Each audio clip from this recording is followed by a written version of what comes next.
Хакасиядағы шайшалар тураза республиканың культура министерствосының хабызының 2009 жылда төстелген. Аның өн бөгіні пістің республикада литература керен келедері болша. Эди по учреждения налы пасшытхан улысты табырғы, оларны шайыша шолға керерге болысша. Эдок писательлер тураза кинделерні, журналарны шарыха темнепше, аймық семинарлар, марғылар, фестивалер ертірше. Эди пүл июль айда шайышалар тураза мол шерінді, надым өлікінді октябрь айда Тыва республикадағы национальный библиотеканың таңнылық байрымында аралас келген. Шайғыды шоғар қатю алды литература лагері үзінші жылы ертірілген. Анды шайы шоңдайлық шитір республиканың саблық писательерінің қады тоғынғыныр. Аның салтары Хакасияның саблық авторларының шындызында сығарылып бірған. Үш лагерді пре 6 жекізі Хакас тілінің пасшытхан араласқаннар ол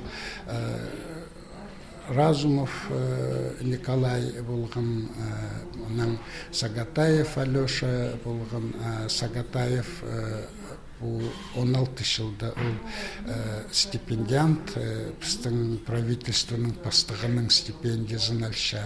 Бүгінгі күнді шайышылар турызында 6 кізі істінші. Хазнаның шақығыларын толдырырға бұл учреждение халық бірікстері болысшалар. Еди пүл писательлер біргізі национальный политика жа министерствоның грантын ұтып Герберт Тартачаковтың ар проектімнен. Пазында ұқал шүршеткен кізі наркотиктердің тоғыр, амыр, хасық шүртіс үшін Казанзар, Москвазар шүгірген пұлған. Бұл шайғыда ол республиканың шуларын тобырған.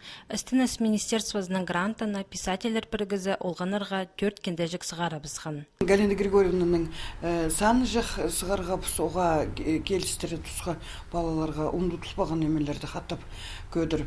Аның еме Нина Викторовна Катаеваның емезе кеңдезе 40 жыл сығарылбан балаларға көгілер. Аның қозы жақты сығарға бұсанда тадарлардың кебізағын көздіп. Юлия Владимировна, Юлия Тарабарова балаларға кебелестер сығарған. Аны тілбістеп саған Тадартылын Олег Петрович Шулбаев. Шайышалар тураза ағбында аймақтарда үгіренжелерінің студенттерінің олығыларының туғазып 33 мероприятие ертірген. Пунады өдік на кенделер шарық көрерлер. Оларының көпсі бізі олғанарға шарытыл барған.